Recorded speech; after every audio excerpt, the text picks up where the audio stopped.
तो दोस्तों आज हो गया 26 अप्रैल 2022। यूपी समेत देश दुनिया की सभी ताज़ा बड़ी खबरें लेके आए सिर्फ आपके लिए। चलिए फटाफट खबर शुरू करते हैं। उससे पहले चैनल को अब तक सब्सक्राइब ना किया हो तो फटाफट चैनल को सब्सक्राइब कर दें, लाइक कर दें, शेयर कर दें ताकि इसी तारीख खबर आप हर रोज देख सके। चलिए शुरू करते हैं आज की पहली बड़ी खबर। गुजरात विधानसभा चुनाव से पहले हार्दिक पटेल कांग्रेस की चिंताएं कम नहीं होने दे रहे हैं। उन्होंने अब कांग्रेस हाईकमान को अल्टीमेटम देते हुए कहा है कि फिलहाल वो पार्टी में हैं, लेकिन चीजें ना बिगड़े इसके लिए हाईकमान को कुछ करना होगा।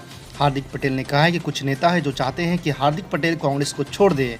ऐसे लोग मेरा मनोबल गिराने में लगे हुए हैं। हालांकि उन्होंने किसी भी नेता का नाम नहीं लिया है। हार्दिक पटेल ने ट्वीट कर ये बात कही है और इसके साथ ही एक अखबार को दिए इंटरव्यू का स्क्रीनशॉट भी शेयर किया है। दिल्ली पुलिस ने 30 मार्च को दिल्ली के मुख्यमंत्री अरविंद केजरीवाल के आधिकारिक आवास के बाहर तोड़फोड़ के मामले में मंगलवार को भारतीय जनता पार्टी के सांसद और युवा मोर्चा के अध्यक्ष तेजस्वी सूर्या को जांच में शामिल होने के लिए कहा है। समाचार एएनसी एएनआई द्वारा दी गई जानकारी के अनुसार तेजस्वी सूर्या बहुत जल्द जांच में शामिल होंगे। आपको बता दें कि दक्षिण बेंगलुरु के सांसद तेजस्वी सूर्या के नेतृत्व में प्रदर्शनकारियों ने पिछले महीने केजरीवाल के घर के बाहर तोड़फोड़ की थी और फिल्म द कश्मीर फाइल्स पर सीएम की टिप्पणियों के खिलाफ एक प्रदर्शन के दौरान पुलिस से भिड़ गए थे। महाराष्ट्र की राजनीति में हनुमान चालीसा को लेकर राजनीतिक हलचल मची हुई है। भाजपा के नेता लगातार उद्धव ठाकरे सरकार पर हमलावर है। अब इस बीच मामले पर महाराष्ट्र के मुख्यमंत्री उद्धव ठाकरे ने भी पलटवार करते हुए तीखे तेवर दिखा दिए हैं। उन्होंने कहा है कि हनुमान चालीसा पढ़नी है तो घर पर आकर पढ़िए, इसका एक तरीका होता है, लेकिन दादागिरी करके मत आइए।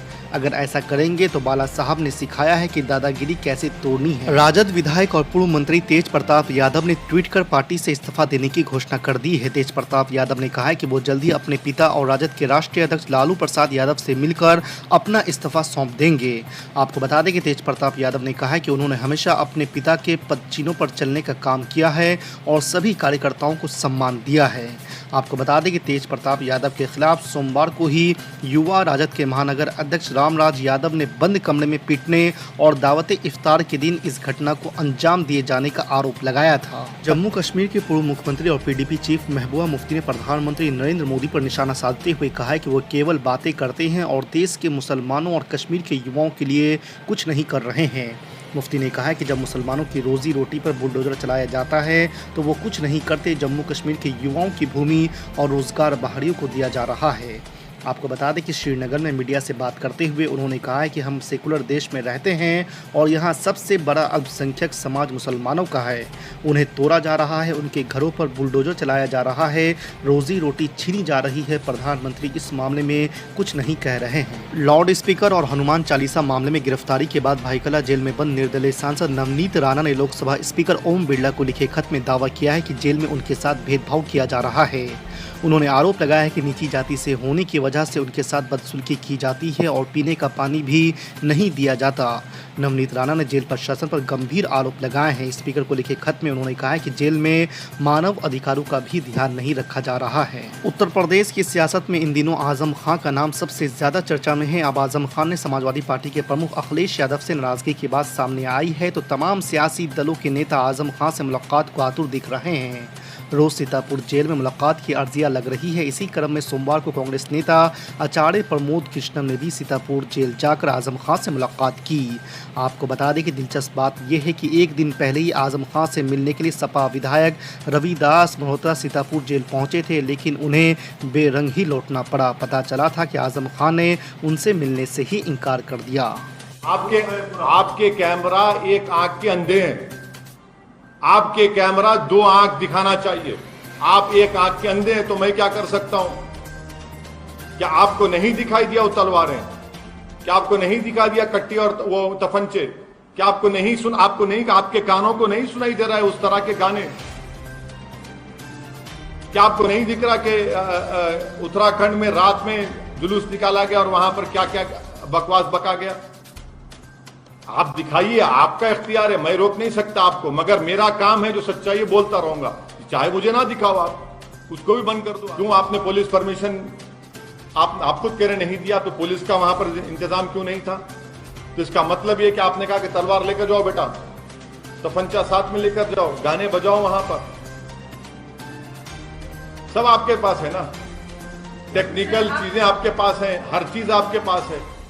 आप रोकते क्यों नहीं? मंत्री हैं आप।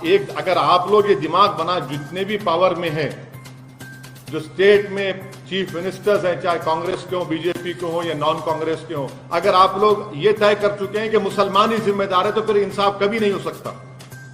अगर आप जस्टिस चाहते हैं तो इंक्वायरी कमीशन लगाओ, लगाकर मालूम करो क्यों हो रहा है सब चीजें। ये मैं तो शुरू से कह रहा हूं, आप जहां रिस्पेक्टिव आप जाकर दिल्ली हाईकोर्ट को बोलिए सिटिंग हाईकोर्ट जज दीजिए, चलिए तहकीकात कराइए, पुलिस का क्या रोल था, पुलिस ने परमिशन दिया, पुलिस ने अगर परमिशन नहीं दिया तो कौन जिम्मेदार, अगर पुलिस ने परमिशन दिया तो कौन से रूट का परमिशन दिया, और अगर तलवारों का परमिशन दिया था कि पुलिस ने, तफंचों का परमिशन दिया था कि पुलिस ने, बना रहे हैं, ये सरासर गलत है। उस लड़के ने कंट्रोल किया वहां पर। मैं इंसार, मेरा कोई दोस्त नहीं है, ना मेरे पार्टी का है, ना मैं उसको जानता हूं, मगर सब लोग कह रहे हैं कि वहां के हिंदू कह रहे हैं ना, वहां के हिंदू भाई कह रहे हैं, उसके पड़ोसी हिंदू भाई हैं, वो कह रहे हैं अंसार की इंटीग्रिटी पर, उसके कैरेक्टर पर वो कह रहे हैं। आप बगैर परमिशन के देते हैं और आपकी नाक के नीचे सब चीजें होती हैं और आप ये इल्जाम लगाते एक तरफ।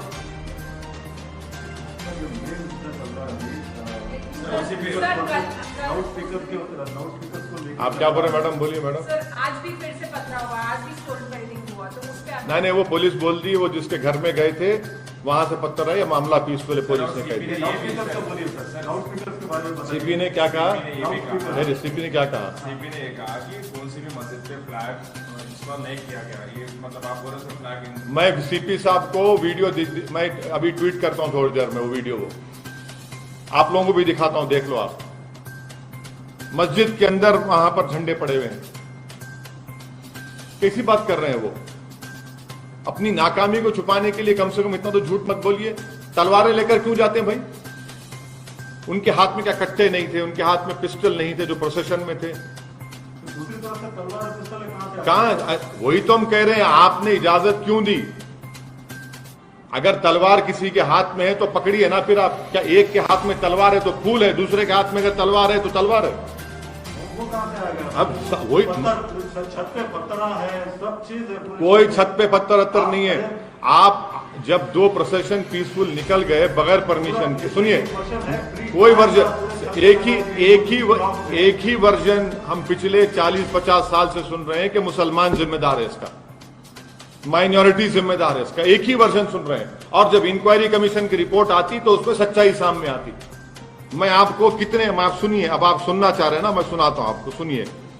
रघुवीर दयाल कमीशन रांची में क्या हुआ 1964 में, फिर 1989 में शिलान्यास का जुलूस निकाला गया, जब क्या हुआ, फिर आप देख लीजिए भिवंडी में क्या हुआ, हाँ, उसके बाद फिर आप